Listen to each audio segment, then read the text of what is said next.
Assalamualaikum warahmatullahi wabarakatuh.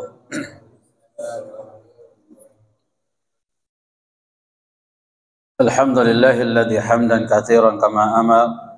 Asyhadu an la ilaha illallah wahdahu la syarika lah. Wa asyhadu anna Muhammadan abduhu wa rasuluhu amma ba'd. وقال الله تعالى في القرآن الكريم أعوذ بالله السميع العليم من الشيطان الرجيم يا أيها الذين آمنوا اتقوا الله حق تقاته ولا تموتن إلا وأنتم مسلمون. Hadirin jemaah kaum muslimin sedang sholat maghrib dan kajian rutin yang dimuliakan dan dicintai Allah Subhanahu wa taala. Ibu-ibu, bapak-bapak, saudara-saudara, mari pada kesempatan yang berbahagia ini kita senantiasa mengembalikan segenap rasa puji dan syukur kita kepada Allah Subhanahu wa taala atas seluruh fasilitas nikmat yang Allah berikan kepada kita. Mudah-mudahan kita senantiasa memaksimalkan ikhtiar kita, selalu bermujahadah, bersungguh-sungguh, berfastabiqul khairat, berlomba-lomba di dalam melakukan kegiatan-kegiatan ibadah dan amal soleh dalam rangka untuk membekali diri kita dalam perjalanan setelah kematian kita tentunya. Hadirin jamaah yang dimuliakan dicintai Allah Subhanahu wa taala. Pada kesempatan yang berbahagia ini kita akan mendiskusikan bersama tentang urgensi hidayah dan ikhtiar manusia. Sebagaimana kita pahami bersama bahwa di dalam kehidupan ini segala sesuatu tidak akan pernah terjadi kecuali dengan izin Allah Subhanahu wa taala. Itulah kemudian kita wajib mengimani qada dan qadar, ketetapan dan ketentuan yang baik ataupun ketetapan dan ketentuan yang buruk. Di samping itu jamaah dimuliakan dicintai Allah Subhanahu wa taala. Secara hukum sunnatullah alam bahwa manusia yang menempati planet bumi ini tidak akan pernah lepas dari aturan-aturan alam sesuai dengan hukum alam. Bahwa ketentuan dan ketetapan dari Allah Subhanahu wa taala itu selalu terkoneksi dengan usaha dari manusia, ikhtiar dari manusia. Kalau kita buka dan kita baca dalam seluruh referensi Al-Quran maupun hadis-hadis yang sahih, akan kita jumpai persoalan itu. Bahwa apa-apa yang terjadi, apa-apa yang kita lakukan dalam kehidupan ini, hak prerogatif ketentuan itu dari Allah Subhanahu wa taala. Tapi manusia juga diberikan qudrah dan iradah, kehendak dan kekuasaan dalam memilih hidup ini. Mau menjadi orang-orang yang soleh atau mau menjadi orang kafir, mau beriman, mau menjadi muslim atau munafik, mau menjadi orang-orang yang di barisan kanan atau di barisan kiri, mau selamat dunia dan akhirat atau celaka dunia dan akhirat, bahagia dunia akhirat atau sengsara dunia akhirat, semuanya kembali kepada usaha manusia sesuai dengan takdir ketetapan dari Allah Subhanahu wa taala. Nah, jamaah dimuliakan dicintai Allah Subhanahu wa taala. Bicara tentang hidayah ini, malam ini saya ingin mengetengahkan ada dua poin yang bisa mewakili latar belakangnya seseorang bisa mendapatkan hidayah. Karena jujur dalam majelis yang mubarak ini, kita semua ini manusia dan kita semua pernah merasakan. Bagi yang hadir di sini menjadi orang tua, pernah merasakan problematika dalam rumah tangga, persoalan-persoalan yang menyangkut anak. Bagi seorang suami ada problematika menyangkut istrinya ataupun sebaliknya istri terhadap suaminya.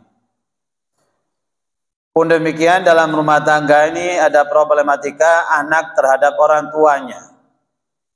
Kehidupan kita sebagai seorang muslim dalam hidup bermasyarakat, bersosial, bertetangga, bahkan kemudian bernegara sekalipun. Saya sangat yakin bahwa kita semua pernah mengalami betapa banyak usaha yang dilakukan oleh manusia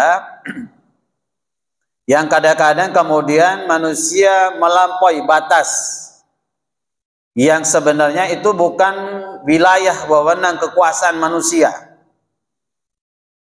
Saya yakin bahwa yang hadir semua di sini tidak menginginkan kejahatan dalam dirinya, kejahatan yang dilakukan oleh orang-orang yang dicintai di dalam kehidupan ini. Saya sangat yakin dan kita semua sepakat bahwa kita semua ingin selamat dunia dan akhirat, bahagia dunia dan akhirat.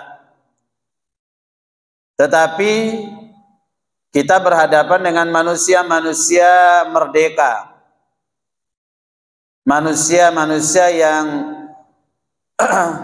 mereka sudah diberikan beban tanggung jawab ketika laki-laki sudah ihtilam mimpi basah dan ketika wanita sudah haid atau menstruasi. Maka jemaah dimuliakan dicintai Allah Subhanahu wa taala, mari dengarkan baik-baik sehingga kemudian ini bagian dari pemahaman kita di dalam menghadapi apapun yang terjadi dalam kehidupan kita. Menjadi orang tua, banyak orang tua yang berusaha dengan usaha yang luar biasa. Usaha yang masih rasional atau usaha-usaha yang sudah irasional. Usaha-usaha yang masih sejalan dengan syar'i atau bahkan kemudian menabrak aturan-aturan syar'i. Bahwa orang tua tidak ada ingin anaknya menjadi anak yang salah jalan. Tidak menginginkan anaknya kemudian salah pergaulan. Menginginkan anaknya jadi anak yang soleh dan soleha. Orang tua berharap bahwa ketika mereka sudah berkalang tanah, anak-anak inilah menjadi aset yang akan mengalirkan kebaikan-kebaikan, yang akan membantu kelapangan dan keluasan serta terang benderangnya bahagianya orang tua di alam barzah.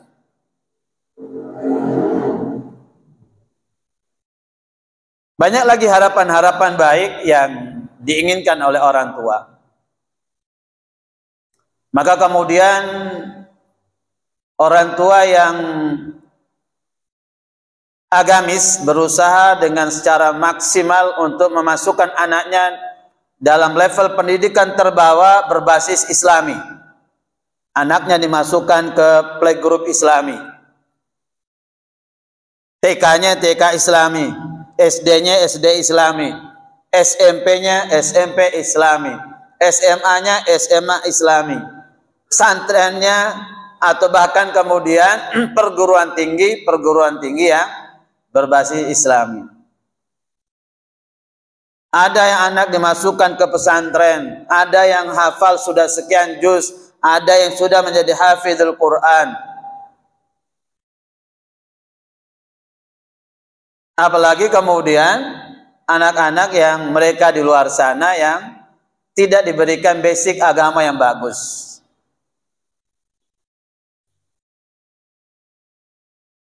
Banyak saya jumpai, entah itu layanan konsultasi, entah itu layanan ruqyah syar'iyah, atau penanganan keluarga sama sakinah mawaddah warahmah. Seringkali saya jumpai orang tua itu sering nangis, orang tua itu nelongso. Kenapa anak yang dulu saya harapkan, yang saya banggakan, anak ini dulu berprestasi, anak ini dulu saya sekolahkan sekolah Islami Ustadz. Anak ini kemudian bahkan hafalannya sudah sekian, bahkan dia sudah hafidul Quran. Tapi kenapa kemudian belakangan dia seperti ini? Susah dinasihati, mokong, bantah. Kita baru 1 kali berbicara, dia sudah 10 kali kalimat yang keluar.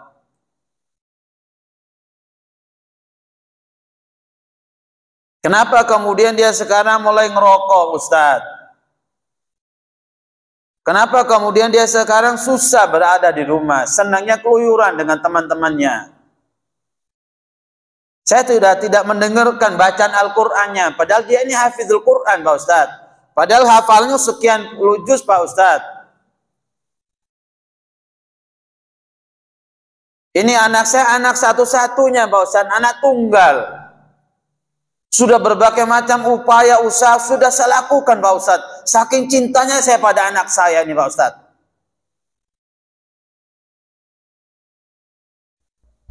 Terus apa yang sudah Bapak Ibu lakukan?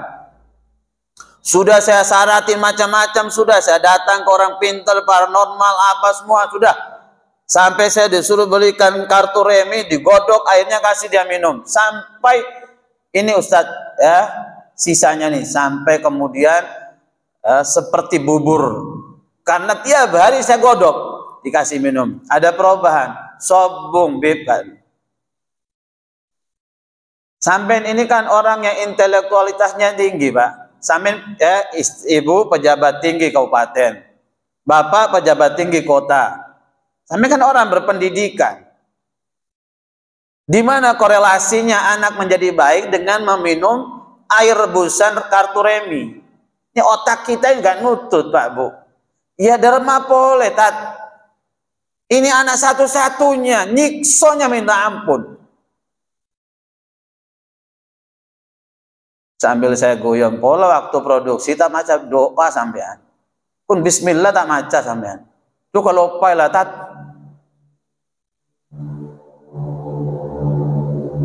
Jemaah dimuliakan dicintai Allah Subhanahu wa taala. Ini anak saya, Pak Ustadz. Ya, hafalannya 20 juz sudah, Pak Ustadz. Masuk perguruan tinggi sekarang, pergaulannya dengan orang-orang non-muslim. Suruh sholat selalu diakhirkan waktunya. Itu pun cepat-cepat. Padahal basic dari playgroup sampai SMA-nya ini Islami semua, Pak Ustadz.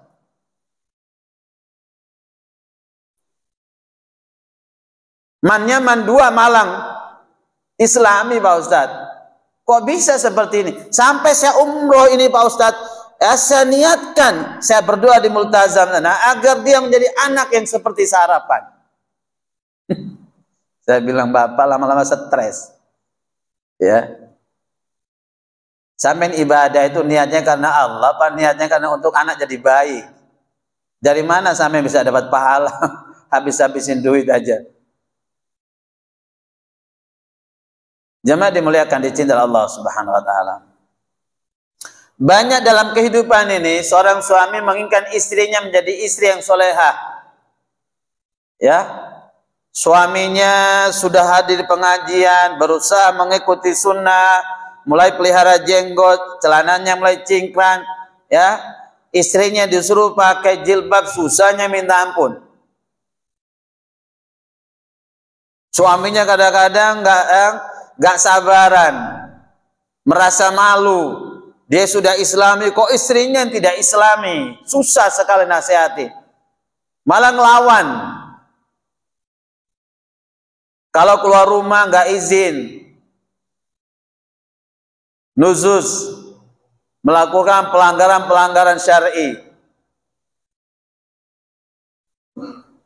Para suami menginginkan istri itu kalau ya idza nadarta ilaiha sarratka. Kalau kau pandang istrimu, kau akan termehek-mehek.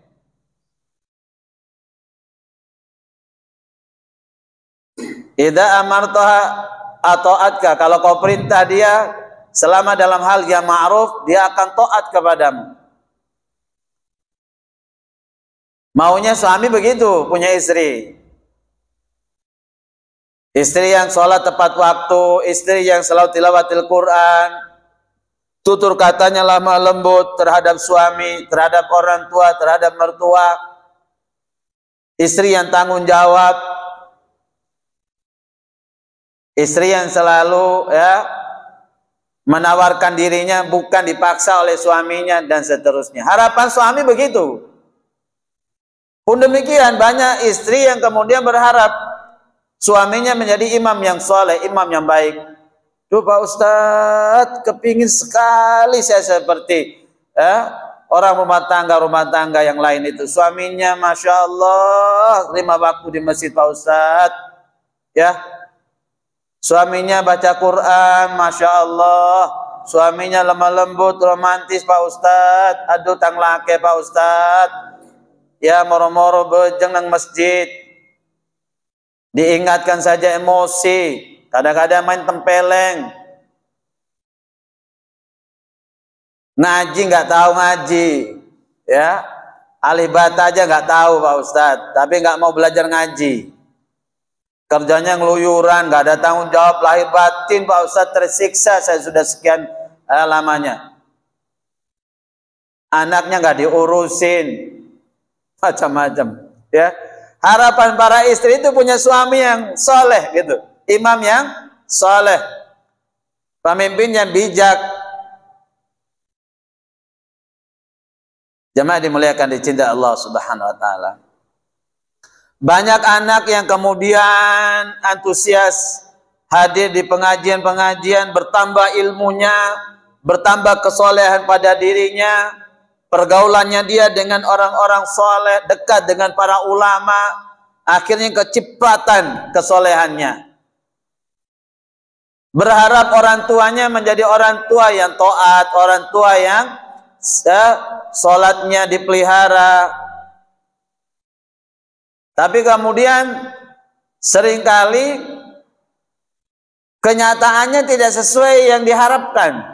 Orang tuanya doyan ke dukun, orang tuanya suka main judi, orang tuanya suka main mukul, bapaknya mukul ibunya, macam-macam, ya. Yang dihadapi, yang disaksikan oleh sang anak.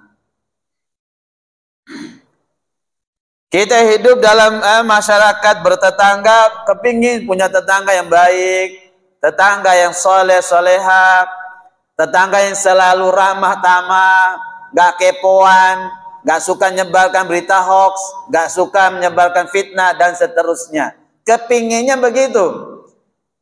Ya, milih rumah di perumahan, ketemu dengan orang-orang baik, ya, selalu berbagi makanan, selalu mengunjungi silaturahim, kepinginnya begitu. Tapi kemudian barang-barang kita sering hilang, tanaman kita berbuah hilang, banyak hal-hal yang tidak sesuai kita harapkan. Sampai kepada hidup bernegara pun demikian. Kita berharap punya pemimpin yang soleh, pemimpin yang adil, pemimpin yang bisa mensejahterakan rakyatnya, pemimpin yang bisa mengelola sumber daya alam sesuai dengan Undang-Undang Dasar 45 Pancasila, agar kemudian menghadirkan satu kemakmuran, kesejahteraan, kebahagiaan pada rakyatnya, keadilan sosial bagi seluruh rakyat Indonesia. Maunya begitu. Tapi yang dijumpai, yang ditemui pemimpin yang kemudian mencari senangnya sendiri, menyengsarakan rakyat, mendolimi rakyat, aset dijual, kekayaan sumber daya alam kemudian digondol ke luar negeri, rakyatnya menderita, menangis dan seterusnya. Jemaah dimuliakan dicintai Allah Subhanahu wa taala, biar kemudian kita tidak sepaneng gitu ya. Biar kemudian kita nggak stres, depresi, gila gitu, ya. Bahkan pada kasus tertentu orang bunuh diri. Kita bisa melihat persoalan-persoalan ini dengan kacamata Al-Quran, dengan kacamata As-Sunnah. Manusia ini batasannya untuk berikhtiar, berusaha. Tidak boleh melewati wilayah yang itu hak prerogatifnya Allah. Secinta-cintanya kita pada siapapun orang yang kita cintai, kita tidak bisa membuat orang menjadi baik. Ingat baik-baik ini. Ya, sepinter-pinter kita, sealim-alimnya kita kuasai semua ilmu syariat ini, kita kuasai kitab gundul apa semua dan seterusnya, ya, tapi kita ini tidak bisa membuat orang jadi baik. Ingat itu, ya. Kita ini menjadi fasilitator yang memfasilitasi orang agar bisa mendapatkan hidayah. Kita ini menjembatani saja, hanya menyampaikan. Yang menjadi penentu itu orang yang mendengarkannya.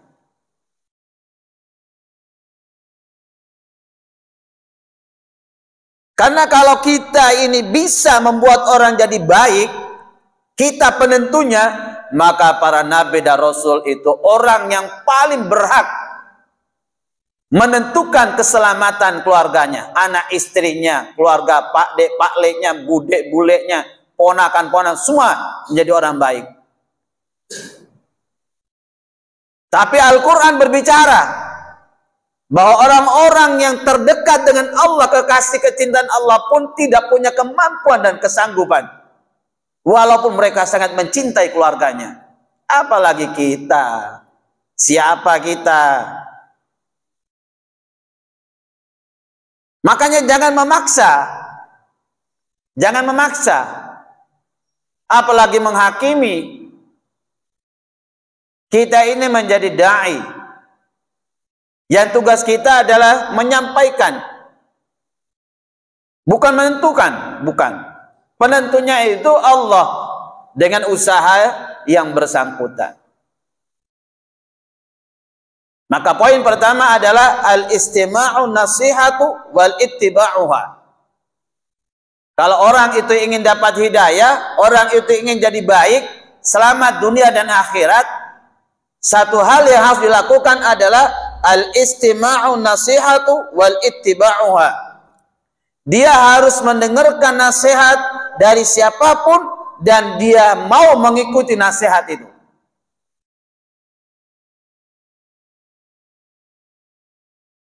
Allah Subhanahu wa taala menjelaskan dalam surat Az-Zumar ayat 17 sampai 18. A'udzu billahi as-sami'il 'alim minasy syaithanir rajim. Fabashshir 'ibad. Berikanlah kabar gembira kepada hamba-hambaku. Serah hamba-hamba yang digembirakan oleh Gusti Allah. الذين يستمعون القول فيتبعون أحسنه أولئك الذين هداهم الله وأولئك هم أولو الألباب. Alladzina yastami'una al-qaula, orang-orang yang digembirakan oleh Allah adalah orang-orang yang mendengarkan nasihat. Fayattabi'una ahsana, lalu dia mengikuti nasihat yang terbaik. Tidak ada nasihat yang terbaik kecuali datang dari Allah dan Rasulnya, datang dari Al-Quran dan As-Sunnah yang sahihah.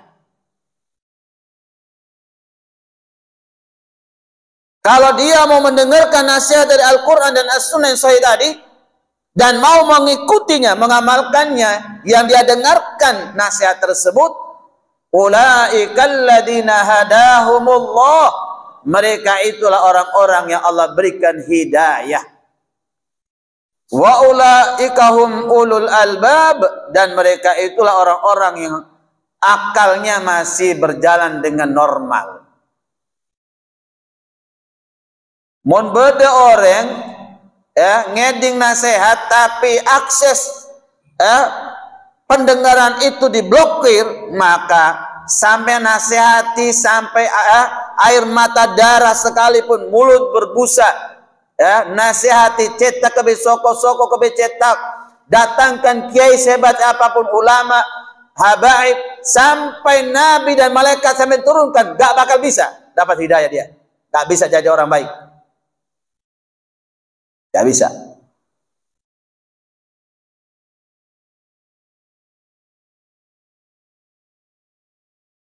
Jamaah dimuliakan di cinta Allah Subhanahu wa taala.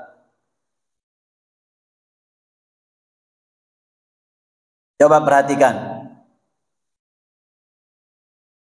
keadaan-keadaan, kondisi-kondisi para nabi dan rasul. Para nabi dan rasul. Sampean buka kisah yang berbicara tentang orang tua terhadap anaknya, suami terhadap istrinya. Buka dalam surat At-Tahrim ayat 10 sampai ayat 11.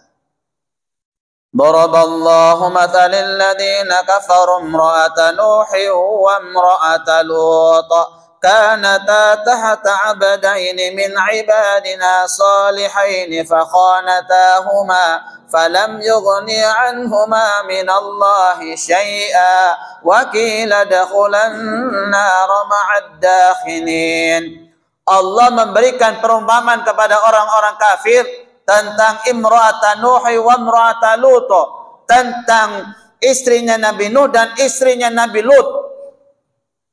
Kedua istri ini berada di bawah pengawasan dua hamba kami yang soleh, manusia seleksi alam, kekasih dan kecintaan para nabi dan rasul.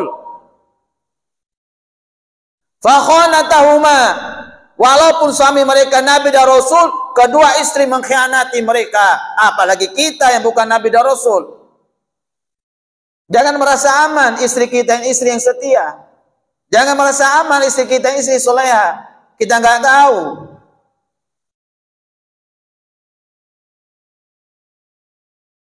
Ini istri Nabi dan Rasul. Fakhanatahuma. Quran menjelaskan keduanya mengkhianati suami mereka. Nabi Nuh itu kurang apa? 950 tahun berdakwah. Sampai berapa hari, berapa pekan, berapa bulan, berapa tahun dakwah istrinya. Iya, kalau sampai dapat pengajian di sini, ilmu dari sini, sampai ceritakan ke istrinya. Kalau sampai enggak ceritakan ke istrinya, mana sampai berdakwah? Jadi egois sampean. Ya ayyuhalladzina amanu qu anfusakum wa ahlikum nara. Wahai orang-orang yang beriman, selamatkan dirimu dan ahlimu, keluargamu, anak dan istrimu. Selamatkan mereka juga. Hadirnya sampai di pengajian ini nerusno ke istri-istri, ke orang tua, ke anak, ke semua. Ini Nabi dan Rasul, Nabi Nuh dan Nabi Lut, bayang 950 tahun berdakwah. Binin kafir, Pak. Anan kafir. Walaupun suami mereka ini Nabi dan Rasul, tetapi keduanya juga tidak punya kemampuan menolong kedua istri mereka dari adab Allah. Wa qila dakhulan nar ma'adakhilin. Dikatakan toreh monggo pun masuk ke dalam neraka bersama orang-orang masuk neraka. Coba sampai buka di surat Hud itu. Bagaimana gambaran psikologis. Bagaimana kemudian haru birunya, ngerus ulonnya Nabi Nuh ketika melihat anaknya tenggelam dalam lamunan ombak. Dipanggil anaknya, wahai anakku, mari naik ke dalam perahu, ke atas perahu bersama orang-orang beriman. Jangan kau turut orang kafir itu, biar kau selamat.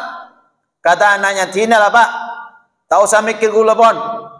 Saya mau cari keselamatan di bukit, di gunung itu. Datang banjir badai, blak. Wassalam. Wa nada Nuh rabbahu. Nuh memohon kepada Rabbnya, kepada Allah Subhanahu wa taala. Faqala, Rabbi inna bani ahli min ahli. Kata Nabi Nuh, wahai Rabbku Allah Subhanahu wa taala, sesungguhnya dia ini anakku yang kau tenggelamkan ini. Apa katanya Allah? Qala ya Nuh innahu laisa min ahlik. Allah ngomong, "Hei Nuh, ini bukan anakmu, bukan keluargamu." Putus, selesai persoalannya. Derma sampean mau dia, Pak, jadi orang tua, Pak.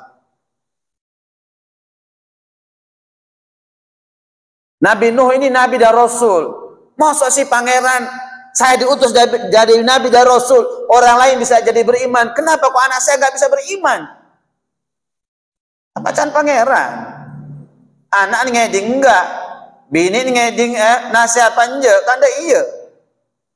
Orang ini orang merdeka, punya perasaan, punya hati, punya pikiran, punya nalar dan semuanya. Kita nggak bisa maksa mereka.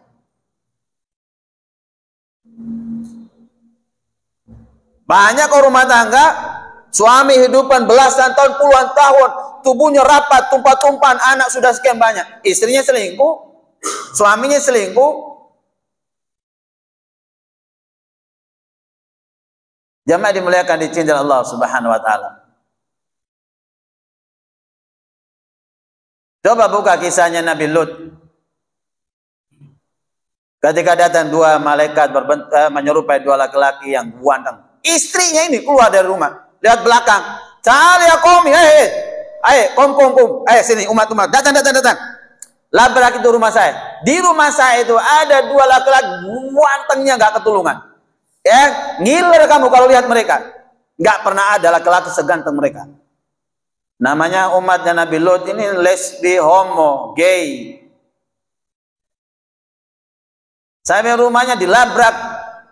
Sampai Nabi Lut keluar, waduh ya Allah, tolonglah jangan merendahkan martabat saya, jangan malukan saya di hadapan tamu-tamu saya. Kalau kalian ingin menikah, anakku wanita banyak, kau nikah dengan nikah syar'i.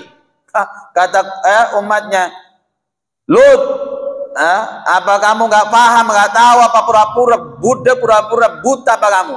Kami ini nggak seneng, nggak selera dengan lain jenis. Kami hanya berhasrat, bergairah dengan sesama jenis. Keluarkan tamu, atau kami hancurkan rumahmu.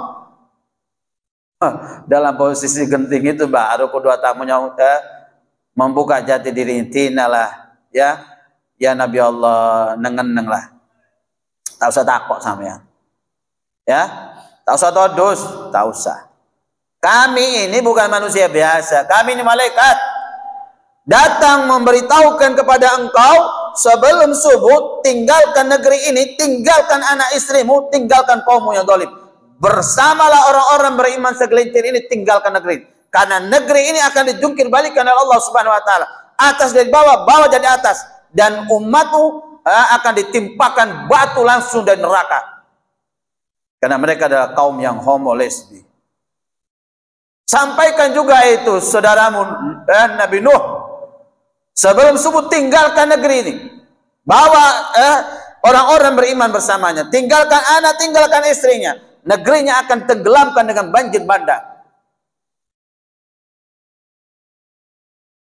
Nangis Pak para Nabi dan Rasul Pak. Nangis Pak. Karena orang-orang dicintai. Kok gak bisa jadi orang-orang baik? Kok gak jadi beriman? Sama Pak. Lebih hebatan mereka kekasih kecintaan Allah tapi tidak punya kemampuan, apalagi kita Pak. Kita punya istri yang taat, punya suami yang soleh, ya Masya Allah, itu nikmat yang luar biasa sudah Pak. Punya istri ahli sholat, ahli ibadah, ahli tilawah, ahli zikir, ahli sodako, tutur katanya lemah lembut, selalu peduli dengan panjenengan, selalu peduli, kasih sayang, menghormati, memuliakan sampean orang tua dan mertuanya. Masya Allah.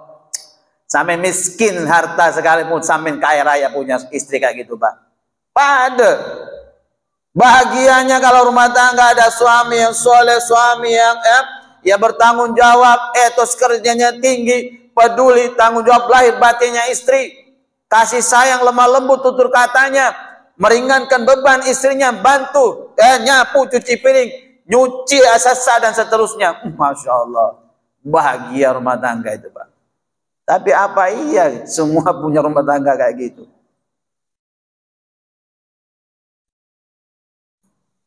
Jemaah dimuliakan dicintai Allah Subhanahu wa taala.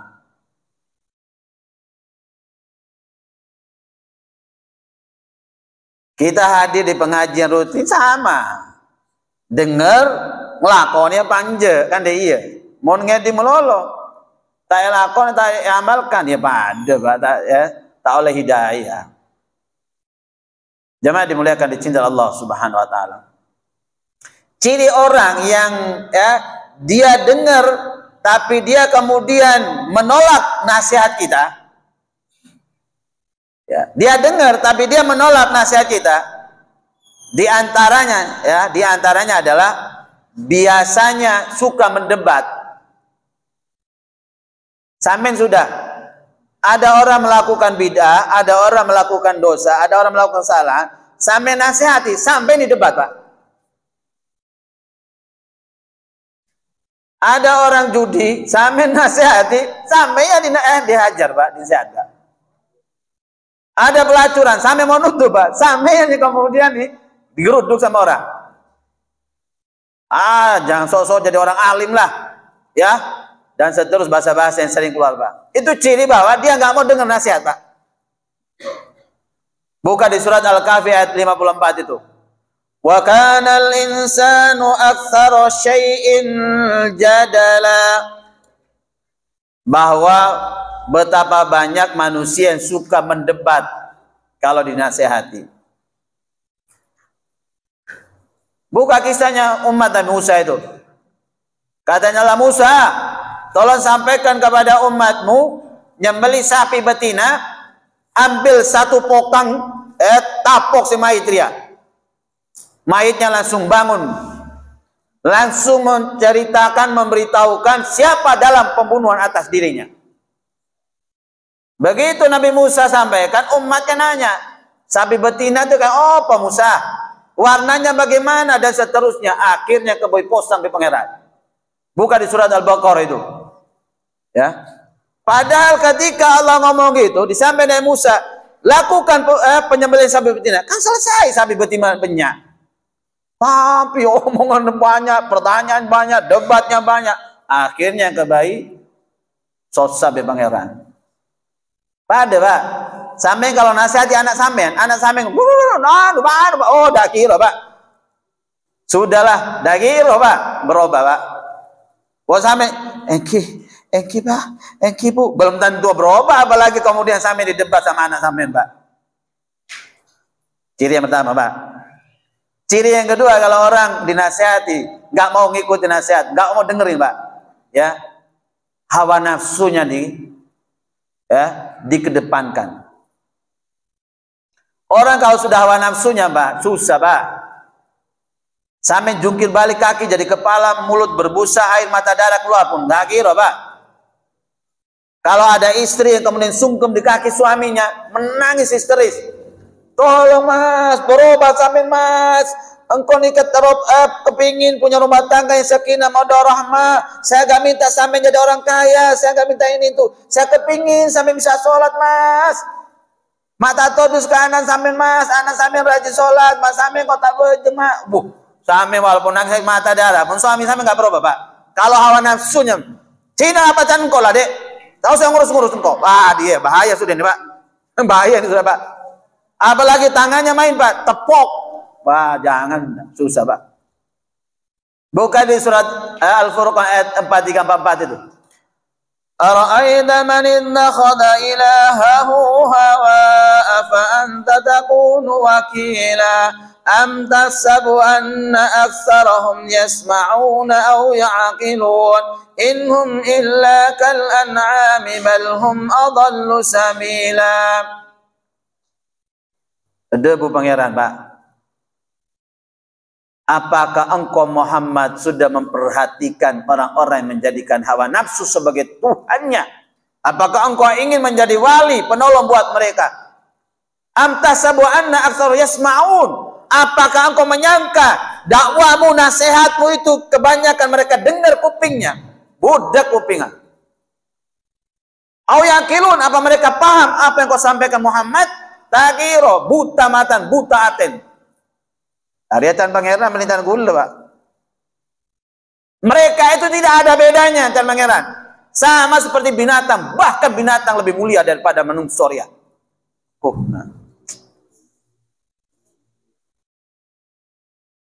Nabi nasihati, Nabi dibilang ahli sihir. Nabi mendakwai mereka, Nabi dibilang gila, majnun.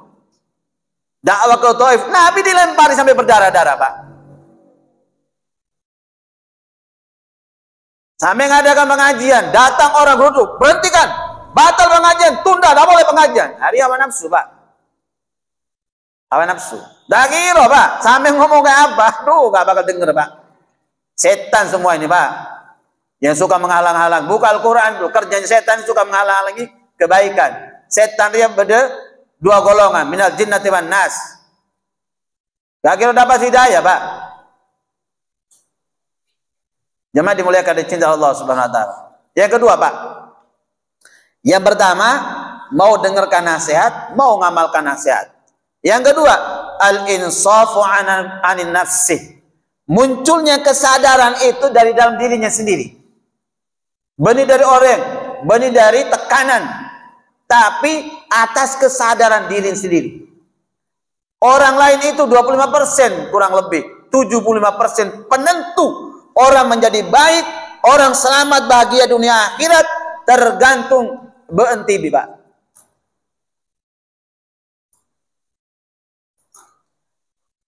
Ar-Ra'd ayat 11. Innallaha la yughayyiru ma biqaumin hatta yughayyiru ma bi anfusihim. Allah tidak akan melakukan suatu proses perubahan terhadap satu kaum kecuali kaum itu mau melakukan perubahan. Jemaah dimuliakan dicintai Allah Subhanahu wa taala.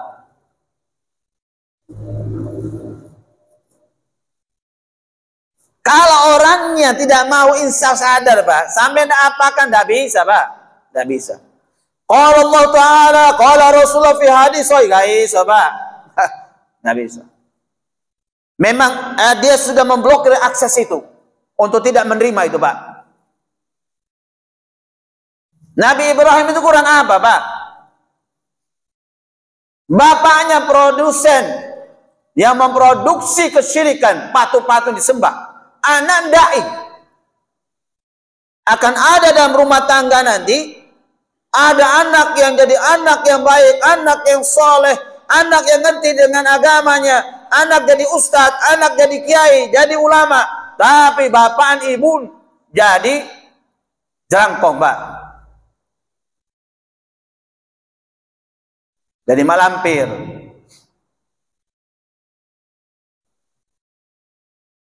Banyak, Pak, kisah-kisah, Pak, banyak, Pak. Ya. Banyak sekali. Nabi Ibrahim kisahnya. Derma psikologisnya Nabi Ibrahim, Pak. Dia nyampe bapaknya yang kemudian menentang, membuat kesyirikan. Nabi Ibrahim itu abad tauhid. Bapaknya tauhid, para nabi-nabi yang lainnya. Rujukan tauhid itu pada Nabi Ibrahim. Tapi bapaknya menjadi produksi kesyirikan. Saya pulang ke Flores, Pak. Saya pulang ke Flores. Saya khutbah Jumat di Masjid Jami. Katanya mereka, kebetulan banyak jamaah tabligh di sana, Pak. Ya, kata orang jamaah masjid dari masjid satu masjid lain, Pak. Jenggot, beliaran. Orang jamaah tabligh dari mana itu? Masya Allah, ceramahnya berapi-api. Mantap sekali ya. Suaranya kayak di Mekah. Kacaan-taan orang, Pak, benih gula, Pak. Loh, itu Hasan. Loh, Hasan siapa? Hasan anaknya Adam. Yang satu lagi, Hasan siapa? Ya Hasan murid sama yang di Sanawiyah dulu. Hah? Sudah jadi kiai dia. Saya pulang, turun, Pak. Selesai sholat apa? Saya dipeluk, diciumin. Alhamdulillah kamu sudah jadi kiai, jadi ustadz, Kang. Ujung-ujung katanya, kalimat ingat ya, dengar-dengar, Pak. Sayang ya, bapak mau nggak naik masjid. Aduh ya Allah. Semua para ustadz itu, para ulama itu selalu hijrah, Pak, dari kampung halamannya. Nabi lahir di Mekah, hijrah ke Madinah, suksesnya di Madinah. Secara hukum sunnatullah alam, ustadz kiai ini suksesnya di negeri orang, Pak, nggak mungkin di negerinya sendiri. Karena latar belakangnya orang tahu, Pak. Seran bun, sera bapaan, tahu, seran keluarga tahu. Ngapain kamu ceramah sama kita? Itu lo keluargamu gak becus, bapakmu, ibumu, ngapa? Aduh, susah, Pak. Ya, pada Nabi Ibrahim deh iya, Pak. Mau dinasihatin Nabi Ibrahim bolak-balik bapaknya. Bapaknya gak insaf, gak sadar, udah lemah. Tak kira oleh daya, Pak. Oh, ada Nabi Nuh, Nabi Lut, istri-istrinya, anak-anaknya, nggak sadar, nggak insaf, tak kira, Pak.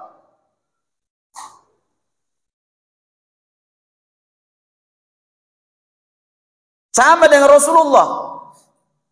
Ketika kemudian pamada tercintanya Abu Thalib, detik-detik mau meninggal itu, kata Nabi, ya ammi, wahai pamanku tercinta, ucapkan dua kalimat syahadatain, asyhadu an la ilaha illallah wa asyhadu anna Muhammadar Rasulullah.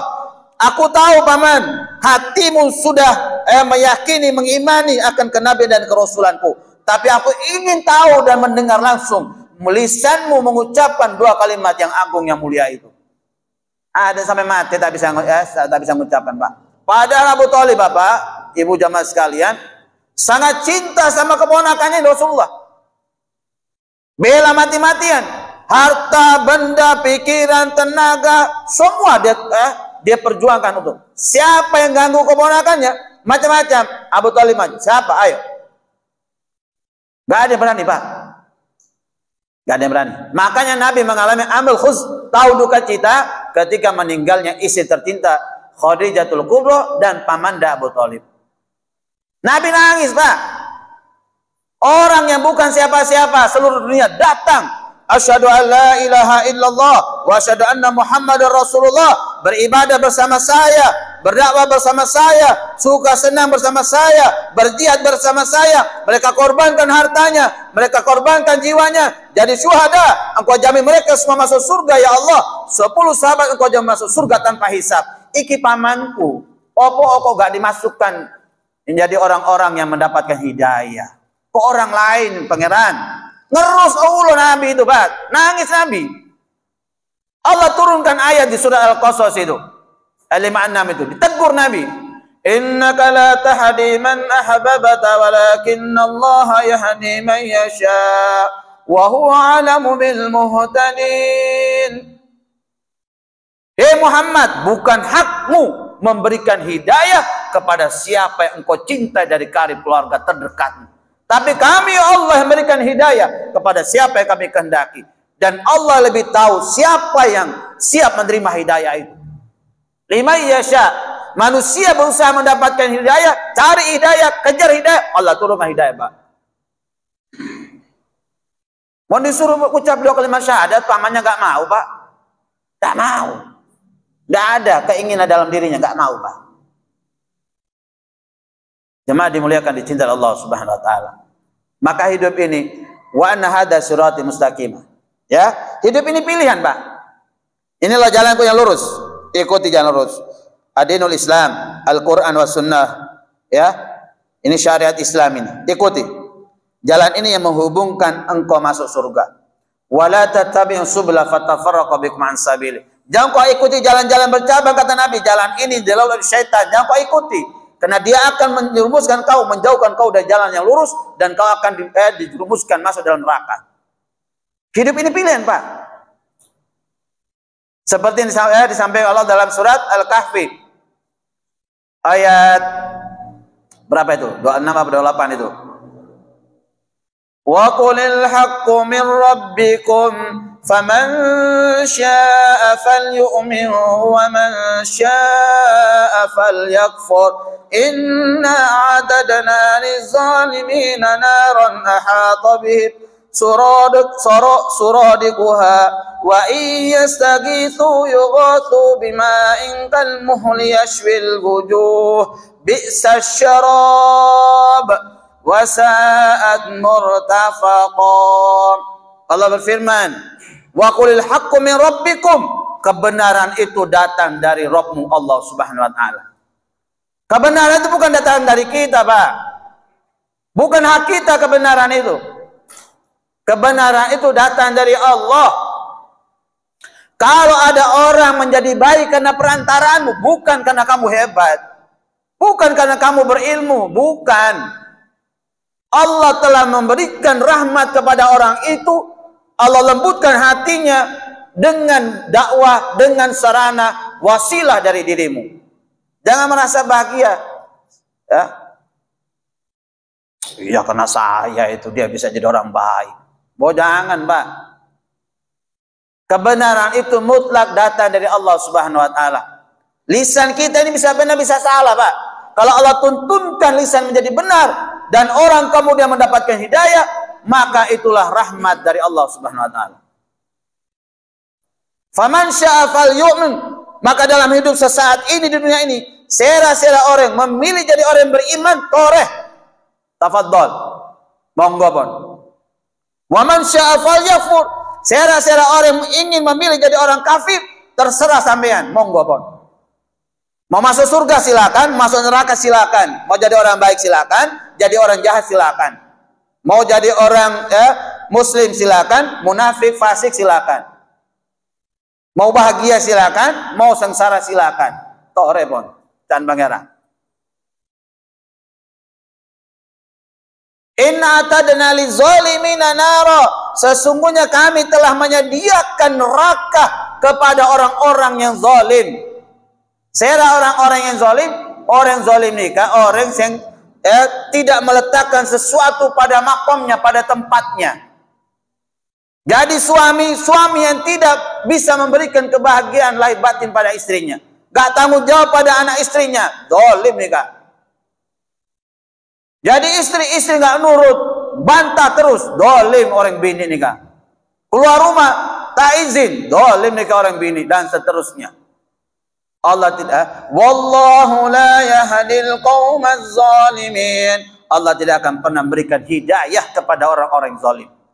Jadi pemimpin zalim tak kira Pak, sampean gak usah dakwah di masjid ini, mimbar Jumat, sampean turun demo, nangis-nangis, bakar ban apa semua, tak kira ada perubahan Pak. Mohon akses itu sudah ditutup sama pemimpin, tak kira Pak, tak kira dengar sampean, tak kira Pak. Yang kemudian mengerikan ini Pak, inna adadana lizalimina naran ahata bihim suradikuha. Di dalam neraka itu mereka dilingkupi, dikelilingi oleh api yang sangat panas sekali. Ya, karena sangat panasnya api ini kemudian dehidrasi penduduk neraka nih Kak. Peluang keluar semua Pak, dehidrasi lah. Pak, ada dunia Pak, orang kehabisan cairan. Wa iyastaghitsu, jika mereka haus minta minum, yughasu.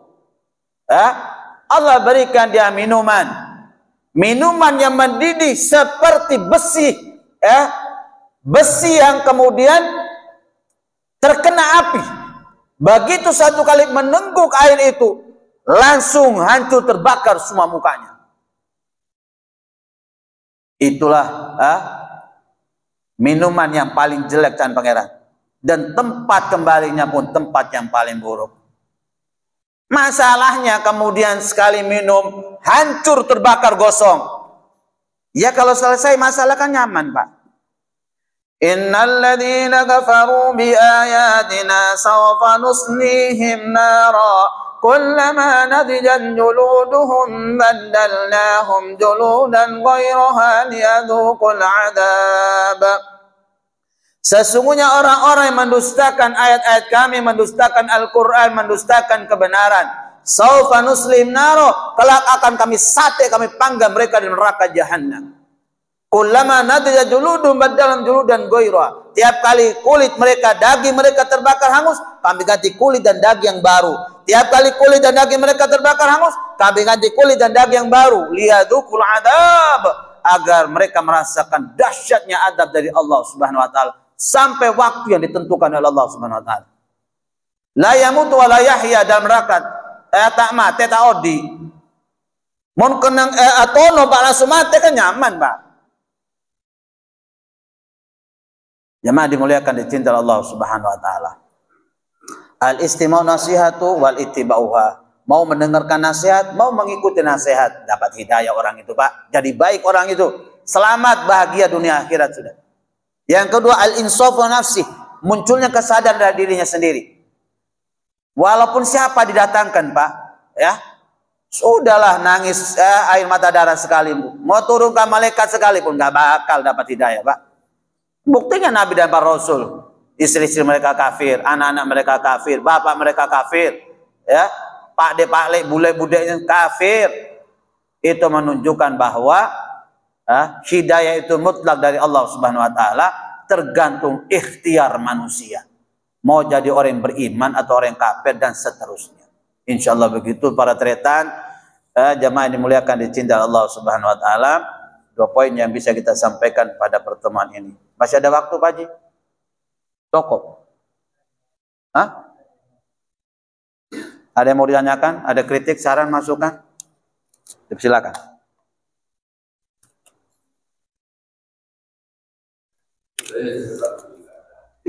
Monggo, Pak. Assalamualaikum warahmatullahi wabarakatuh. Waalaikumsalam warahmatullahi wabarakatuh. Kalau kita bertobat dari perbuatan maksiat, apakah masih diperlihatkan nanti? Dengan Allah dalam Al-Qurannya, "Pamau hisbalayat doratin syari'ah, pamainya suka." Kebaikan akan diperlihatkan walaupun sebesar jarak, dan kejahatan akan diperlihatkan walaupun sebesar jarak. Kejahatan ini sudah bertobat, apakah masih diperlihatkan? Cara saya itu aja, Pak. Terima kasih. Assalamualaikum warahmatullahi wabarakatuh. Waalaikumsalam warahmatullahi wabarakatuh. Ada sebagian ulama yang mengatakan bahwa seseorang apabila bertobat di dunia ini dan tobatnya diterima oleh Allah Subhanahu wa taala, maka selesai persoalannya. Ya, selesai persoalannya. Allah tutup semua ya persoalannya. Ada yang kemudian mengatakan bahwa seseorang yang bertobat di dunia ini, tobatnya diterima oleh Allah Subhanahu wa taala, tapi ya, kejahatan-kejahatannya masih ditampakkan, ditunjukkan. Selesai persoalannya, dunia akhirat selesai sudah. Tapi kemudian ditampakkan. Wallahu a'lam, terlepas dari persoalan itu, sesuatu yang sifatnya gaib nanti, ya, jangan risau dengan persoalan ditampakkan atau tidak ditampakkan. Yang terpenting adalah taubatnya. Yang terpenting adalah cepat ya, berubah, berhijrah menjadi orang baik. Ya, karena ketika kita diterima taubat oleh Allah Subhanahu wa taala, maka kemudian alamat kebahagiaan, ya, keselamatan akan kita rasakan. Orang yang kemudian tidak bertobat sekalipun di dunia ini, ya, dia lakukan dosa besar, semua dosa besar dilakukan kecuali asyirku billah, bukan syirik pada Allah Subhanahu wa taala. Maka tahta masyiatillah, tergantung kehendak Allah. Kalau Allah berkehendak Allah masukkan ke dia dalam neraka, karena memang hamba ini sebelum meninggal dia nggak bertobat. Tapi kalau Allah masukkan dia dalam surga, Allah Maha Rahman Maha Rahim, Ghafurur Rahim dia, maka itu haknya Allah Subhanahu wa taala. Ya. Jadi jamaah dimuliakan, dicintai Allah Subhanahu wa taala, hal-hal yang seperti itu tidak usah diperpanjang, tidak usah dirisaukan. Ya. Yang terpenting buat kita itu adalah berusaha memperbaiki kesalahan-kesalahan kita, berusaha untuk mencari hidayah, dan kemudian ya, bertobat, memohon kepada Allah dengan sungguh-sungguh agar dosa-dosa kita diampuni oleh Allah Subhanahu wa taala. Ya, urusan nanti ditampakkan atau tidak apa can pangeran kok. Yang penting persoalan kita dunianya selesai, akhirat kita dapatkan jaza balasan yang baik dari pertobatan. Karena orang yang bertobat itu dikelirkan semuanya oleh Allah Subhanahu wa taala. Ya, orang yang bertobat akan dikelirkan seluruh dosa-dosanya oleh Allah Subhanahu wa taala. Orang yang tadinya kafir, dosa bejat tidak karuan, asyhadu an la ilaha illallah wa asyhadu anna muhammadar rasulullah. Dia seperti bayi yang baru lahir dari ibunya, tidak ada dosa. Seperti kertas yang masih putih, tidak ada coretan, seperti kapas yang putih, tidak ada noda setitik pun di dalamnya. Nah, kalau orang kemudian dengan tobat seperti itu, dengan dia masuk Islam, seluruh dikelirkan oleh Allah Subhanahu wa taala, terus ngapain kita kemudian pusing memikirkan nanti ditampakkan enggak sama Allah, ya? Ya, enggak usah dipikirkan itu, Pak. Sama seperti sampean, ya, perdebatan di kalangan ulama. Allah istiwa fil arsy, Allah itu berdiam di arsy, apa tidak ya? Daripada sampean kemudian ikut terjadi perdebatan seperti itu, ya sudah yakini bahwa Allah Maha memantau, Allah Maha melihat, ada muraqabatullah, ada ma'iyatullah, ada pengawasan CCTV dari Allah, Allah bersama kita, dan ada perasaan malu, ada perasaan takwa, hati-hati dan seterusnya. Itu yang terpenting. Ya. Begitu juga banyak saudara-saudara kita yang menghabiskan energi dengan persoalan-persoalan tentang perbedaan. Yang dibahas itu perbedaan terus. Yang dibahas itu menjelekkan ustadz sana, ustadz sini. Saling saut menyaut. Ngapain hidup ini kemudian kita habiskan energi begitu. Ya kita pikirkan derema caranya. Orang sentak datang ke masjid, sentak masuk ke masjid. Kok bisa masuk masjid derema caranya? Yang nggak mau datang pengajian, gimana hatinya bisa dilunakkan, bisa datang pengajian, derema caranya. Ya. Kira-kira yang nggak punya makanan itu derema caranya, bisa kita kasih duit ke mereka gitu loh. Kasih beras ke mereka, yang nggak pakai jilbab kita belikan jilbab, kasih gitu loh. Itu yang kita pikirkan, ya. Di banyak hal-hal yang kemudian jauh lebih urgen, jauh lebih penting untuk kemudian kita pikirkan bersama daripada kemudian kita melibatkan diri dalam perbedaan-perbedaan. Ya. Perbedaan itu tidak akan pernah selesai ujung pangkalnya. Sampai hari kiamat gak bakal selesai, Pak. Sudahlah, gak usah bahas sudah masalah-masalah perbedaan. Ya, satukan masalah hal-hal yang kita sepakati, saling menghormati, toleransi pada hal yang kita tidak sepakati. Selesai persoalan. Ukhuwah Islamiyahnya itu yang penting, ya. Musuh ini mengintai kita, Pak. Kita kocar-kacir, kekuatan kita terpecah belah. Kita mudah dibabat. Bentar lagi kita akan digorok, ya. Kita akan dibantai habis-habisan oleh musuh-musuh Islam. Insyaallah gitu, Pak, ya. Oke, baik, jazakallahu khair atas pertanyaannya. Waktu sudah sampai. Aqulu qouli hadza wa astaghfirullaha innahu rahim. Subhanakallahumma wa bihamdika asyhadu an la ilaha illa anta astaghfiruka wa atubu ilaik. Assalamualaikum warahmatullahi wabarakatuh.